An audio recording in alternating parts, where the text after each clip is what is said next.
Hello दोस्तों, स्वागत है आपका अपने YouTube channel the learning circle में। दोस्तों मैं हूं लक्ष्मी नारायण यादव।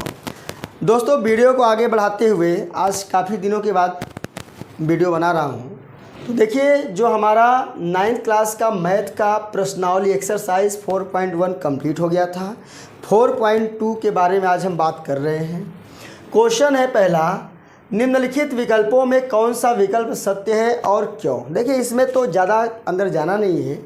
जैसे यहाँ पे क्वेश्चन दिया है y = 3x + 5 का एक अद्वितीय हल है, केवल दो हल हैं, अपरिमित रूप से अनेक हल हैं। इसमें कौन सत्य है अभी मैं आपको बताता हूँ। पहले इसको आप यहाँ लिख दीजिए, y = 3x + 5 बराबर। अब करेंगे क्या, हम इस y को उठाकर इसके साथ कर देंगे या पूरी संख्या उठा के इधर ला देते हैं। तो क्या हो जाएगा, y - 3x - 5 = 0।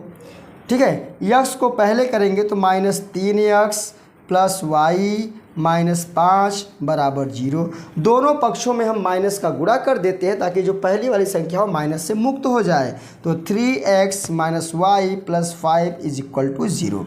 ये हमारा जो स्टैंडर्ड इक्वेशन है यानी समीकरण है वो हमारा बन गया। अब देखो इसको करते क्या है, जो हमारा रैखिक समीकरण का जो स्टैंडर्ड फार्मूला होता है वो हमारा होता है ax + by + c = 0। अगर इसको हम 1 इक्वेशन मानते हैं तो इसको हम 2 मान सकते हैं, इसमें कोई दिक्कत नहीं है। इन दोनों इक्वेशन का हम करते क्या है, कंपेयर कर लेते हैं। कंपेयर करके आप समझिए, अगर यहाँ x का गुणांक 3 है तो x का गुणांक ये है, मतलब a = 3। पहले हम बता चुके हैं आपको, ठीक है।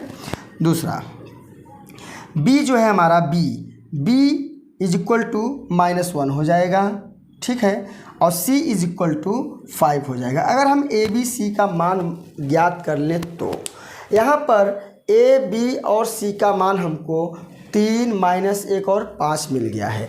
अपरिमित रूप से अनेक हल होंगे इसके। कैसे, इसको हम चलिए इसकी वैल्यू निकालने से पहले हम यहाँ पर ध्यान देते हैं। वैल्यू मत निकालें, कोई दिक्कत नहीं है, वैल्यू निकालने की ज़रूरत भी नहीं है। अगर हम आपको कुछ चीज़ें रख के दिखा देते हैं, कुछ चीज़ें इसमें आप रख के दिखाइए। जैसे अगर मान लीजिए यहाँ पे हम 0 रख दें, क्या रख दें, 0। x = अगर हम 0 रख देते हैं तो 3 में 0 का मल्टीप्लाई होगा, -y + 5 = क्या हो जाएगा, 0। अगर यहाँ -y की वैल्यू निकालेंगे तो -5, y = क्या हो गया, 5। मतलब एक हल हमारा मिल गया, 0 पर 5 मिला। इसी तरह से 2-3 हम निकाल के फिर बता देते हैं आपको। जैसे मान लीजिए हम 1 रख दें या 2 रख दें, x = 1 रख देते हैं। हम 1 रखेंगे तो यहाँ हो जाएगा 3 × 1 - y + 5 = 0। यहाँ पर 1 रखने पर क्या होगा, 3 - 5y + 5 = 0। -y ये जाएगा उधर, 5 और 3 जुड़ के हो जाएगा 8 माइनस में, तो y की वैल्यू 8। तो दोस्तों हम कहना क्या चाहते हैं, अगर हम x के चाहे जितने मान रखते जाएं, 0 1 2 3 इनफाइनाइट तक हम वैल्यू रखते जाएंगे तो y की वैल्यू भी क्या होगी, इसी तरह से हमको प्राप्त होती चली जाएगी। इसका मतलब इसके बहुत सारे हल होंगे, अनेक हल होंगे, यह कथन इस पर लागू होता है। अगर केवल 2 हल होते तो 2 हल करने के बाद तीसरा हल आता ही नहीं, इसका मतलब ये होगा ही नहीं। एक अद्वितीय हल का मतलब तो केवल एक ही हल निकलेंगे, जबकि हम अभी आपको हम सामने 2 हल निकाल के दिखा दिए हैं। इसका मतलब ये भी हमारा क्या है, असत्य है। यानी इसका सत्य फॉर्मूला होगा, सत्य होगा इसका जो ऑप्शन, अपरिमित रूप से अनेक हल है। दोस्तों क्वेश्चन नंबर 2 हमारा है, निम्नलिखित समीकरणों में से प्रत्येक समीकरण के 4 हल लिखिए। यानी कि 4 सॉल्यूशन हमको लिखना है। ये जो इक्वेशन हमारे दिए गए हैं, 2x + y = 7, πx + y = 9 and third हमारा है x = 4y। देखिए एक बात आप ध्यान दीजिए, इसमें जो है जो हल हमको ज्ञात करना है, यानी हल जो लिखना है, जो सॉल्यूशन लिखना है, वो बहुत सारे सॉल्यूशन प्राप्त होंगे। जरूरी नहीं कि जो आपके आंसर में दिया हो वही सत्य हो। आप जो निकालेंगे सही होना चाहिए आपका सॉल्यूशन। सारे जो है सॉल्यूशन मान्य होंगे, सारे सॉल्यूशन आप निकाल सकते हैं, जितना चाहे आप उतना निकालिए। मैं पहले का आपको करके दिखाता हूँ कैसे। जैसे यहाँ पर लिखा है 2x + y = 7। अगर हम x = 0 रख दें, क्या रख दें, x = 0, तो ये क्या हो जाएगा भाई, 2 × 0 + y = 7 2 का मल्टीप्लाई 0 में तो 0, तो यानी बचा y इक्वल टू 7। मतलब एक सोल्यूशन हमारा क्या हो गया, 0 और 7, एक सोल्यूशन हमारा ये हो गया। इसी का दूसरा सोल्यूशन अगर हमको निकालना है, इधर ही निकाल देते हैं। x इज इक्वल टू हम 1 रख देते हैं, ठीक है ना, इसी में तो हो जाएगा 2 मल्टीप्लाई यहाँ पे 1 plus y is equal to 7।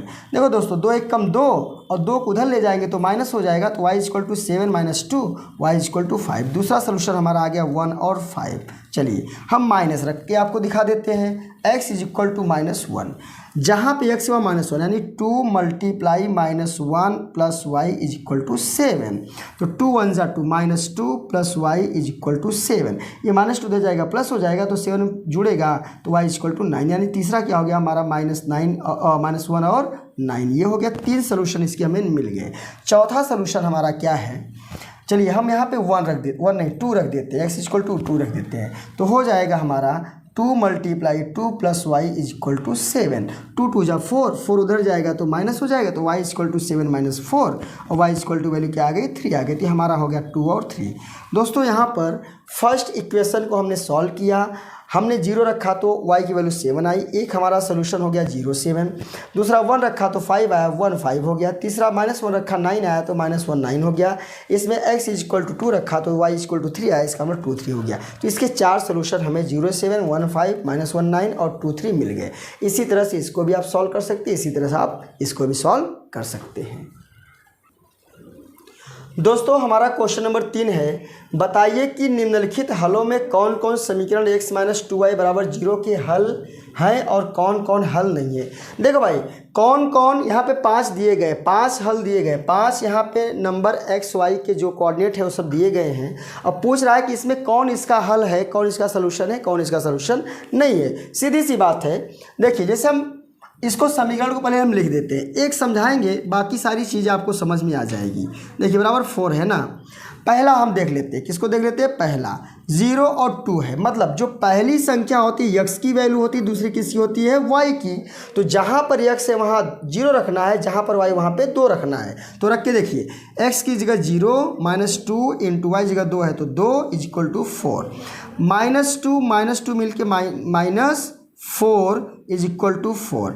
अगर लेफ्ट हैंड साइड की वैल्यू राइट हैंड साइड के वैल्यू के बराबर आ जाती है तब तो यह जो 0 2 है इसका हल होगा, अगर नहीं आ रहा है तो हल नहीं होगा। यहाँ पर देखो माइनस आ गया प्लस आ गया, तो इसका मतलब क्या है, हल नहीं है। क्यों?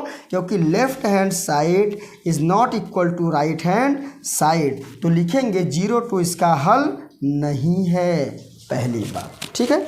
दूसरा देखिए, इसमें अगर चलिए वही समीकरण हमने यहाँ पे लिख दिया, x माइनस 2y बराबर 4, ये सेकेंड के लिए हम लिख रहे हैं। यहाँ 2 और 0 है, क्या है, 2 और 0, ये मतलब क्या, ये हमारा x है और ये हमारा y है। जहाँ पर x है वहाँ पे 2 रखेंगे, जहाँ y है वहाँ पे 0 रखेंगे। तो 2 minus 2 into 0 is equal to 4, ठीक है। 2 माइनस 2 का मल्टीप्लाई 0 में तो 0 आया इज इक्वल टू 4, यानी लेफ्ट 2 और राइट 4 आ गया। दोनों बराबर है, नहीं है। Left hand side is not equal to right hand side, इसका मतलब यह भी इसका हल नहीं है।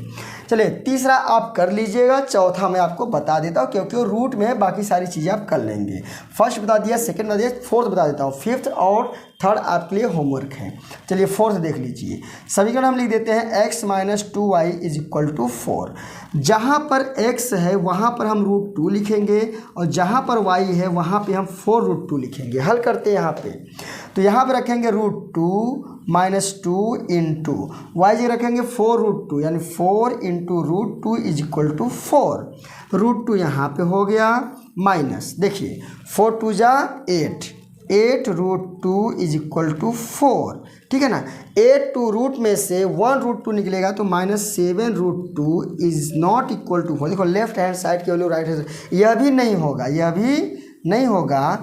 अब आप तीसरा और पांचवा हल करके कमेंट बॉक्स में बताइएगा क्या ये दोनों इस समीकरण के हल है या नहीं, मैं उसकी प्रतीक्षा करता रहूँगा। दोस्तों प्रश्नावली 4.2 का ये लास्ट क्वेश्चन है और चौथा चैप्टर भी समाप्त हो जाएगा। आइए क्वेश्चन को देखते हैं हम।